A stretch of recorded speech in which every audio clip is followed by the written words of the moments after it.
નમસ્કાર, લોકમંચમાં આપનું સ્વાગત છે। આપની સાથે હું છું પાર્થ મોદી।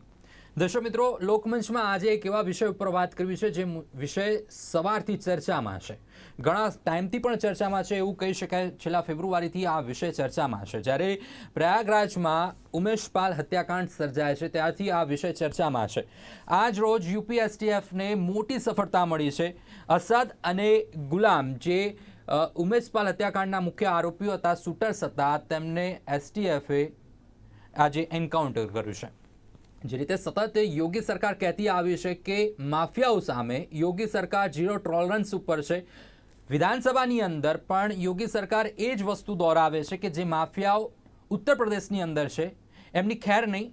જો અહીંયા રહેશો તો પતી જશો, કાં તો અહીંયા રહેવું હોય તો માફિયાગીરી છોડી દો, કાં તો પછી સ્ટેટ છોડી દો। આ જે ઝીરો ટોલરન્સની નીતિ છે યોગી સરકારની, તે આખરે દેખાય છે। ઘણા એવા આપણે ઘણી વખત જોયું, અને યોગી સરકાર હંમેશા જે કાયદાની વાત હોય છે એની અંદર મક્કમ રહી છે।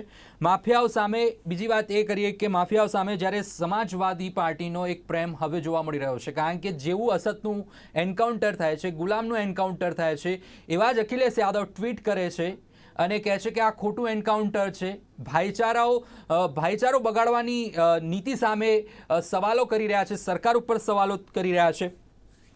બીજી વાત એ કરીએ કે અસદુદ્દીન ઓવૈસી એ પણ કહી રહ્યા છે કે આ સરકાર, યોગી સરકાર માત્ર ધર્મ દેખીને એન્કાઉન્ટર કરી રહી છે।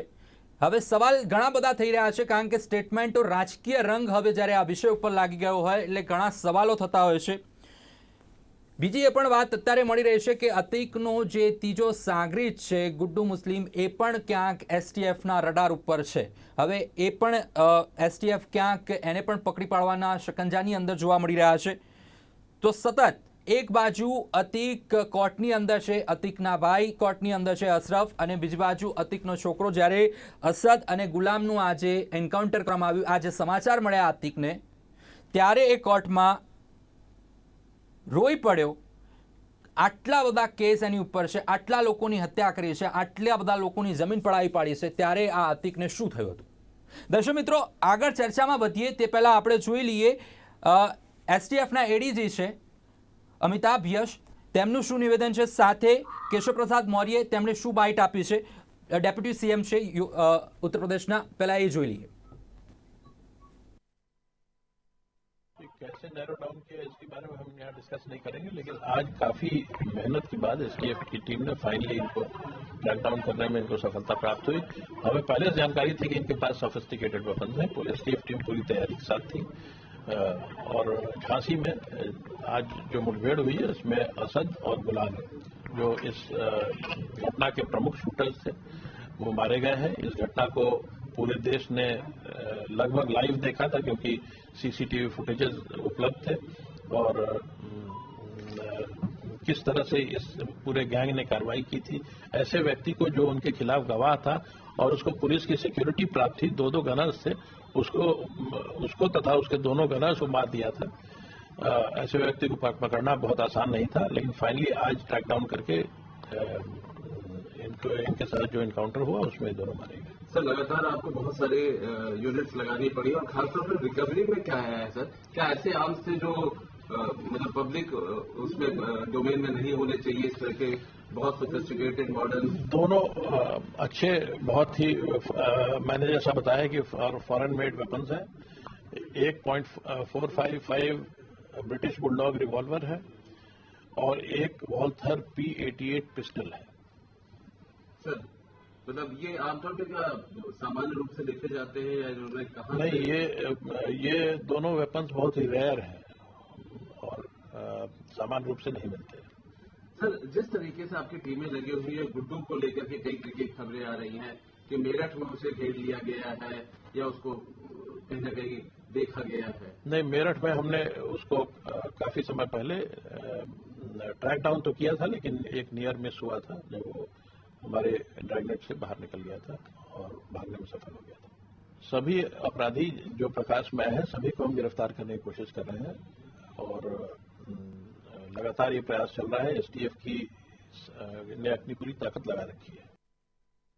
पुलिस और एसटीएफ पिछले 45 दिनों से लगातार प्रयास कर रही थी आज झांसी में पुलिस से मुठभेड़ में वह मारे गए हैं, यह सूचना मुझे मिली है। मैं पूरी एसटीएफ टीम को बधाई देता हूं और जो अपराध करेगा वो बचेगा नहीं, या तो फांसी में चढ़ेगा, और अगर पुलिस के सामने सरेंडर नहीं करेगा तो पुलिस को जवाबी कार्रवाई करनी पड़ती है। ये बहुत ऐतिहासिक कार्रवाई है, बहुत बड़ा संदेश है, और अपराध करने वालों को ये है कि अब अपराध करने वालों की राजनीति का युग समाप्त हो गया है।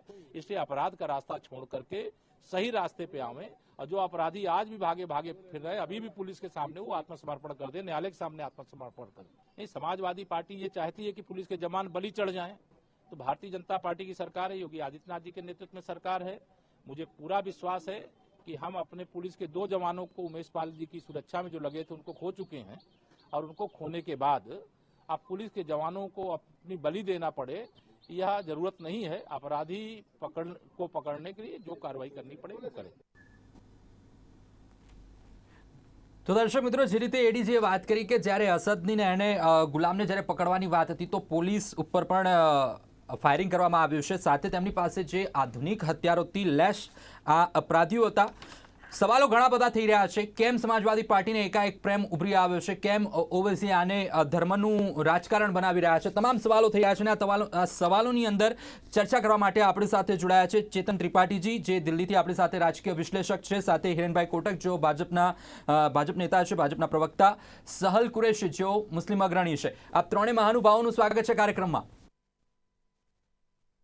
ધન્યવાદ ધન્યવાદ। સહલજી, પહેલો પ્રશ્ન એ થાય છે કે આ જે એન્કાઉન્ટર થયું છે એને આપ કેવી રીતે ગણી રહ્યા છો, અને બીજી બાજુ કે એક બાજુ ઓવૈસી જ્યારે ધર્મનું રાજકારણ રચી રહ્યા છે, શું કહેવું છે આ સ્ટેટમેન્ટ ઉપર આપને? देखिए, मैं ये लगातार देख रहा हूं कि जब से ये असद का एनकाउंटर हुआ है, या जब से अतीक पर कार्रवाई होना शुरू हुई है, लगातार इसको धर्म का रंग दिया जा रहा है। पर एक बात जो समझने वाली है वो बहुत ही महत्वपूर्ण ये है कि योगी आदित्यनाथ की सरकार और भाजपा की सरकार उत्तर प्रदेश में ऐसा कुछ भी नहीं कर रही है। उनका जो एक्शन है, जो एनकाउंटर की उनकी पॉलिसी है, या जो जीरो टॉलरेंस की उनकी नीति है क्राइम के अगेंस्ट, वो सबके लिए है। अभी 1 साल हुआ है, विकास दुबे के ऊपर इसी तरीके से उनका एनकाउंटर किया गया था। और देखिए, विकास दुबे तो हिंदू समाज से आते हैं, ब्राह्मण हैं, ब्राह्मण बाहुल्य क्षेत्र से भी आते हैं। तो इस तरीके की जो अब विरोधी ओवैसी क्या कह रहे हैं या और लोग क्या कह रहे हैं, अखिलेश यादव का भी ट्वीट आया, मायावती जी का भी ट्वीट आया। अच्छा, एक चीज और बहुत ही महत्वपूर्ण जो देखने वाली है वो ये है कि उत्तर प्रदेश के बड़े बड़े मुद्दे हैं, ठीक है, किसी भी मुद्दे पर अभी तक अखिलेश और मायावती एक साथ एक सुर में नहीं बोले। बट आज जब एक माफिया के बेटे का एनकाउंटर होता है, एक ऐसे माफिया के बेटे का जिस पर प्रदेश में सबसे ज्यादा मुकदमे जिस परिवार पर दर्ज है, 161 मुकदमे दर्ज है, 161 बहुत बड़ी फिगर होती है ये, ठीक है। तब उसका अगर कोई इसको किसी एक धर्म से जोड़ रहा है, किसी एक संप्रदाय से जोड़ रहा है, तो मुझे लगता है कि उनका राजनीतिक दिवालियापना है। अगर समाज से में कोई भी जुल्म करता है, कोई भी अपराध करता है, तो मुझे लगता है कि उसके खिलाफ सख्त कार्रवाई होनी चाहिए। और योगी आदित्यनाथ ने विधानसभा में खड़े होकर के कहा था बतौर नेता सदन कि हमारी सरकार इस माफिया को मिट्टी में मिलाने का काम करेगी। हमको लगता है कि आज उन्होंने उस वादे को कहीं एक महत्वपूर्ण उस पर कदम उठा लिया है। 2 अपराधी जो उस हत्याकांड में संलग्नित थे, जिसमें एक बेटा है अतीक का और एक अन्य, दोनों का आज इनकाउंटर हुआ है, और इस तरीके की कार्रवाइयां होती रहेंगी। अगर अपराधी नहीं छोड़ेंगे प्रदेश, अगर अपराध का रास्ता नहीं छोड़ेंगे, तो इस तरीके की कार्रवाइयां होंगी। अब उसमें ओवैसी जी क्या कह रहे हैं, ये ओवैसी जी अपने तरीके से राजनीति कर रहे हैं, बट उस राजनीति का बड़े स्तर पर उनको लाभ नहीं मिलेगा। क्योंकि मैं एक बात और आपको बता देता हूं, मुस्लिम समाज भी ये मानता है कि अतीक अहमद जिस तरीके से वो कर रहे हैं, जो उनकी जुर्म की दुनिया थी, जो उनकी छवि थी, उससे उसका नुकसान प्रदेश के और देश के आम मुसलमान को उठाना पड़ता है। तो मुझे नहीं लगता है कि कोई मुस्लिम समाज के लोग भी उनके साथ हैं। अब ये राजनीतिक नेता क्या कहते हैं, नेता तो अपनी तरीके से बात करते हैं, वो अपनी राजनीतिक रोटियां सेकते हैं, पर जनता की जो बात है, जो जन भावनाओं की बात है, मुझे लगता है जन भावनाएं बिल्कुल पक्ष में है, और दोनों ही समुदायों की। अगर कोई हिंदू मुस्लिम की बात करें, मैं तो बहुत सारे मुसलमान दोस्तों से बात करता हूँ, बहुत सारे लोगों से बात करता हूँ, कोई आज की डेट में कोई एक व्यक्ति मुझे नहीं मिलता कभी भी जो ये कहे कि नहीं मैं अतीक के पक्ष में खड़ा हूं। अपराध के पक्ष में कभी भी जनसाधारण जनमानस होता ही नहीं है, ये तो नेता है। अगर राजनीतिक संरक्षण नहीं प्राप्त होता तो अतीक अहमद जैसा साधारण व्यक्ति, आपको मैं बताऊं क्योंकि मैं उत्तर प्रदेश से ही आता हूं, अतीक अहमद का परिवार क्या करता था? वो जानवरों को, मवेशियों को पालने का काम करता था। आज अगर इतनी बड़ी संपत्ति, हजारों करोड़ की संपत्ति आज तक उसकी कुर्क हो चुकी है, और अभी जाने कितनी बेनामी संपत्तियां उसकी पड़ी हुई है, जिनकी अभी इंक्वायरी हो रही है, जिन पर जांच हो रही है, जिनकी कुर्की होना बाकी। अगर इतनी बड़ी संपत्ति, इतना बड़ा साम्राज्य, इतना बड़ा डर का साम्राज्य उसने बनाया, तो राजनीतिक संरक्षण के बल में बनाया। आज जब उस साम्राज्य पर सरकार लगातार चोट कर रही है, तो विपक्ष के नेता तमाम तरीके की बात कर रहे हैं, जिसका कोई बहुत ज्यादा फायदा मुझे तो नहीं दिखता है कि उनको कहीं भी मिलने वाला है। अगर उनको लगता है चुनावों में भी कोई फायदा मिलेगा, तो मैं ये बहुत स्पष्ट बता रहा हूं कि उत्तर प्रदेश की जनता अपराधियों के साथ ना कभी थी, ना कभी होगी। जी बिल्कुल। सहल कुरैशी जी, आपसे बात करना चाहूंगा। सहल जी, क्या लगता है कि ओवैसी जो इसको धर्म के दायरे में जो बना रहे हैं, धर्म की राजनीति चल रही है, तो आप क्या मानते हो इस एनकाउंटर को? पहले देखिए, चेतन भाई ने जो कहा कि मुसलमान भी साथ नहीं देंगे और ये तमाम चीजें, चेतन भाई आप कोई मुसलमानों के नेता या कुछ है नहीं, आप अपनी बात करें तो बेहतर होगा। और मैं किसी पार्टी से नहीं हूं। जैसे आप जिस समुदाय से हैं, मैं भी अपने एक अलग समुदाय से हूं। क्या इस देश के अंदर कानून की कोई चीज नहीं बची है? जो बंदा लगातार कोर्ट के अंदर ये वकील के जरिए कह रहा है कि मुझे सरेंडर करना है, वो बंदा अजमेर जाता है, यूपी पुलिस को पता रहता है। वो बंदा नोएडा जाता है, दिल्ली में जाके 10 दिन रहता है, सब यूपी पुलिस को पता रहता है। क्यों अजमेर जाकर एनकाउंटर नहीं कर दिया? कुछ पोल खुलने का डर था वहां पर, राजस्थान सरकार कांग्रेस की थी इसलिए? क्यों दिल्ली जाकर एनकाउंटर नहीं किया उसका? और जब एनकाउंटर्स ही करने हैं तो कोर्टों में ताले लगा दीजिए। जरूरत क्या है फिर कोर्ट की, जज की, न्यायपालिका की? जरूरत ही नहीं है, फिर ताले लगा दीजिए आप। और रही बात एनकाउंटर की, आप कहते हैं कि जीरो टॉलरेंस बीजेपी की सरकारों का। जुनैद और नासिर को हरियाणा के अंदर जिंदा जला के मार दिया गया। फरार है सारे उसके कातिल जिनके नाम एफआईआर के अंदर। करिए उनका एनकाउंटर जाकर। फिर कहना कि जीरो टॉलरेंस से हमारा धर्म से नहीं देखते। नहीं करेंगे आप एनकाउंटर उनके, क्योंकि धर्म के नाम पर एनकाउंटर कर रही है ये सरकार और सिस्टम। दोनों को धर्म के नाम से चलाया जा रहा है। कानून है उसके लिए भाई। अतीक का हम कोई समर्थन नहीं करते हैं। अगर उसने गुनाह किया उसको उम्र कैद की सजा दो, हमें कोई उससे मतलब नहीं है। लेकिन कानून तो कोई चीज होती है ना। आप किसी को भी उठा के ठोक देंगे, किसी को भी उठा के एनकाउंटर कर देंगे। साल भाई, जैसे आप कानून में आपकी कोई चीज ही नहीं है। नहीं, साल भाई, सुनिए ना। नहीं तो आप नासिर और जुनैद को जिन लोगों ने मारा, जिनके एफआईआर के अंदर नाम है, जो लोग फरार चल रहे हैं, जाइए उनका एनकाउंटर करिए आप। जाइए उनके अगर आप राजस्थान की बात कर रहे हो तो मैं उदयपुर का आपको एक किस्सा बता देता हूँ। एक टेलर को सरेआम गला काट के मार दिया था। एक टेलर को सरेआम गला काट के मार दिया था। वहां पे भी एनकाउंटर तो नहीं हुआ। नहीं, सुनिए, जो चेतन भाई ने कहा कि अतीक अहमद बहुत बड़ा गुंडा है, अरे होगा यार, ठीक है, कानून उसका काम करेगा। क्या सुभाष ठाकुर कोई क्रिमिनल नहीं है? क्या बबलू श्रीवास्तव कोई क्रिमिनल नहीं है उत्तर प्रदेश में? लंबी चौड़ी लिस्ट है उनकी भी। क्यों उनकी कुछ चीजों को नहीं निकाला जाता है? क्यों? क्योंकि आपकी सरकारें सिलेक्टिव सरकारें हैं। आपकी सरकारें सिर्फ मुसलमानों को साल भाई दिन दहाड़े एनकाउंटर करना, साल भाई दिन दहाड़े किसी पर एनकाउंटर करना, किसी को शूट करना, बॉम्ब फेंकना, ये इसको आप कैसे देखोगे? और दूसरी बात, आपने राजस्थान की बात की, तो उदयपुर में कांग्रेस की सरकार है। वहां पे एक टेलर का दिन दहाड़े गला काट दिया था 2 लोगों ने। बिल्कुल, तो वहां पे क्यों कुछ नहीं हुआ? पकड़े ना, बिल्कुल, आरोपियों को पकड़ा गया। कानून अपना काम करेगा ना। वो अच्छी सरकार है, वो कानून को अपने हाथ में नहीं लेगी, मुझे लगता है। उस सरकार को रुकिए,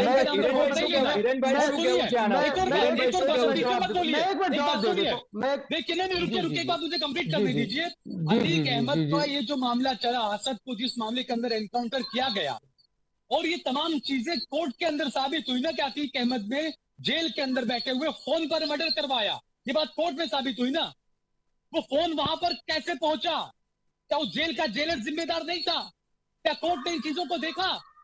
है कोई सवाल उठाने वाला? कि फोन अगर जाता ही नहीं तो क्राइम ही नहीं होता। जेल के अंदर अतीक अहमद के पास फोन पहुंचा कैसे कि ये मर्डर करवा दिया उसने? कौन है उसके जिम्मेदार? मैं जवाब दूंगा, मैं इस बात का जवाब दूंगा, मुझे जवाब देने का मौका दिया जाए। पहली बात भाई, आपने बोली कि मुसलमानों का सिलेक्टिव एनकाउंटर हो रहा है। मैंने पहली बात यहां से शुरू की थी कि विकास दुबे का एनकाउंटर हुआ था। विकास दुबे ब्राह्मण,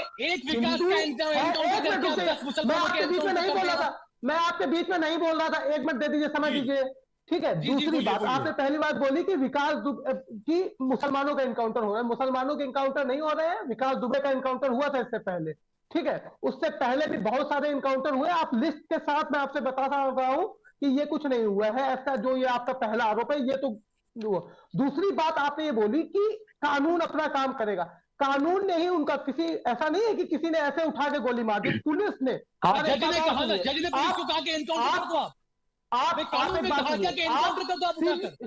सीवियर केसेस में सर, सीवियर केसेस में लगातार उनको, पहले उन पे एफआईआर हुई, आप बता रहे ना वो दिल्ली आए, वो नोएडा गए, वो अजमेर गए, उन्होंने सरेंडर क्यों नहीं किया? दूसरी बात आपने बोली कि वो अजमेर गए तब तो नहीं। पुलिस अपने प्रदेश में काम करती है, जैसे ही उन्होंने प्रदेश में एंट्री की है उनका एनकाउंटर हुआ है। दूसरी बात, आप यहाँ पे एक बात समझ लीजिए कि लगातार योगी की सरकार कह रही थी कि आप, अगर आप जुर्म का रास्ता नहीं छोड़ेंगे तो ये, और ऐसा नहीं हुए। किस मामले में उनको, उनका इनकाउंटर हुआ? उमेश पाल की हत्या के मामले में। उमेश पाल की हत्या क्यों की उन्होंने? क्योंकि राजू पाल की हत्या के वो मुख्य गवाह थे। राजू पाल की हत्या किसने कराई? अतीक अहमद ने उसकी हत्या कराई। जिस परिवार का इतिहास अपराध का हो, अतीक अहमद क्या थे? अतीक अहमद मवेशियों अरे के ये व्यापारी पहले थे, भी उनके बोल परिवार चुके, में जेल मवेशी के बेचे अंदर जाते मोबाइल थे। कैसे पहुंचा, जेल के अंदर मोबाइल पहुंचा, उसके लिए जिम्मेदार कौन है? जेलर जिम्मेदार नहीं है, मोबाइल अरे चोरी आप होने दोनों के थोड़ा बगैर ही नहीं चुप होता। हो जाओ, सुन लो। સાલભાઈ 2 મિનિટ. હિરેનભાઈ શું કહેવું છે કે જે રીતે આજે એન્કાઉન્ટર થયું છે, યોગી સરકારે જે રીતે ડંકાની ચોટ ઉપર કીધું હતું કે આ સરકાર માફિયા માટે ઝીરો ટોલરન્સ છે, પરંતુ અખિલેશ યાદવનો પ્રેમ કંઈક અલગ ઉભરાઈ આવ્યો છે, ઓબીસી નું રાજકારણ કંઈક અલગ ચાલી રહ્યું છે.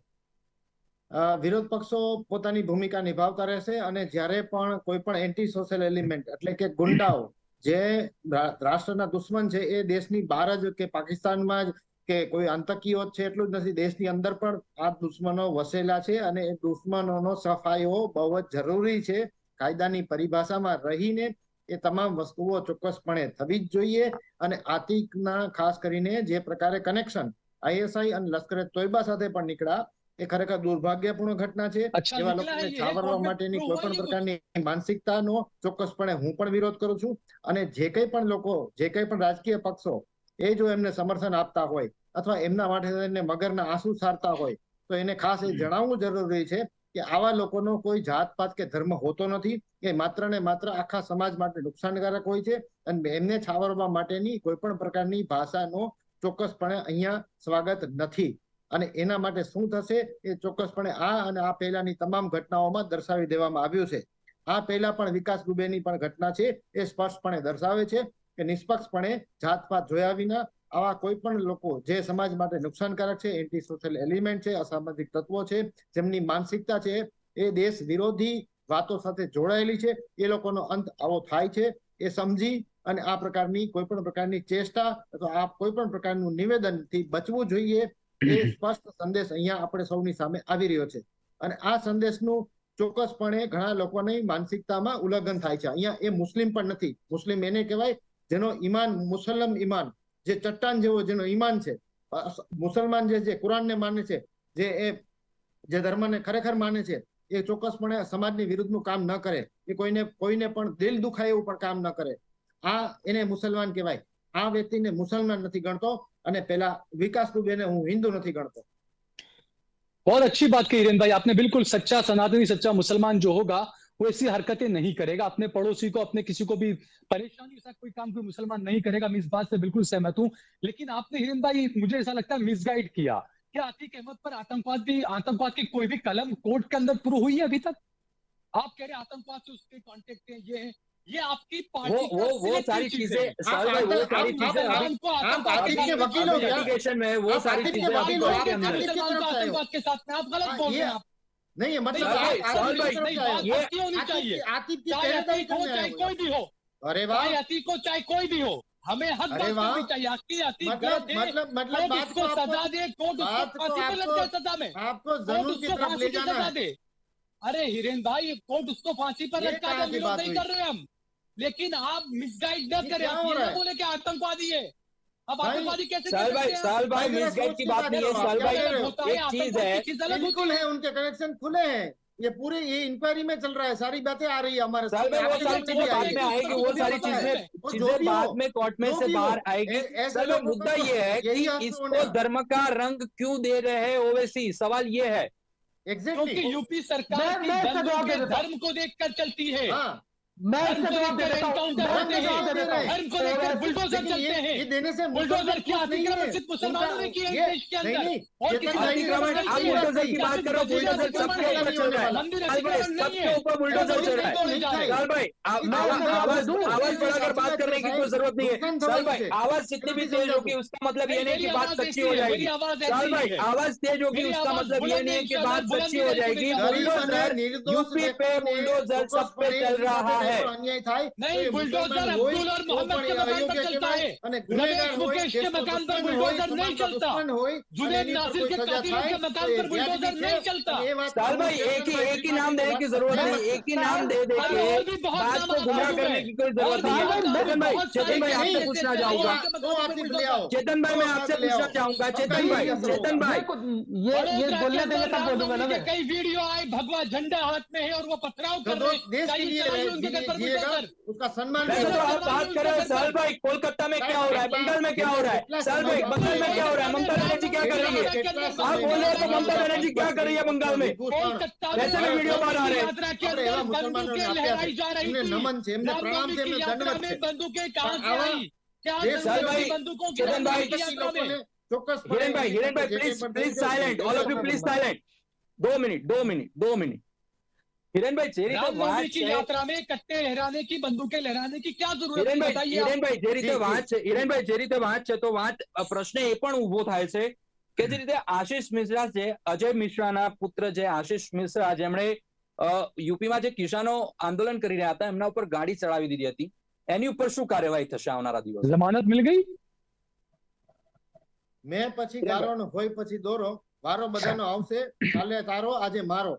આ કોઈ જેટલા લોકો આવા દેશ વિરોધી કાર્યમાં સંડોવાયેલા છે એની જાતપાત નહીં જોવામાં આવે અને ચોક્કસપણે એમને એમના યોગ્ય સ્થાન પર પહોંચાડવામાં આવશે કાયદાની રાહ મુજબ, કાયદા મુજબ। આ લોકો સ્વાભાવિક રીતે આપણને ઘણીવાર એવું લાગતું હોય છે કે એન્કાઉન્ટરમાં એ લોકોને ગેરકાયદેસર રીતે મારવામાં આવ્યા છે, નહીં, એવા લોકો ભાગવાની કોશિશ પણ કરતા હોય છે। એમને ખબર છે કે એમના ગુનાઓનું ચોક્કસપણે સજા કેવી મળશે, એટલે એના ડરના કારણે चेतन भाई एक लास्ट क्वेश्चन है चेतन भाई, એને એવી હિંમત આવી ગઈ છે। चेतन भाई કેટલાક લોકો એને ये જે जो છાવરે मैसेज છે, योगी जी ने जो કેટલાક લોકો दिया है, જેને ये યોગ્ય जो ગણે છે, मैसेज योगी जी ने दिया है उससे यूपी में क्या होगा, क्या फायदा मिलेगा, माफियाओं को क्या संदेशा जाएगा उससे?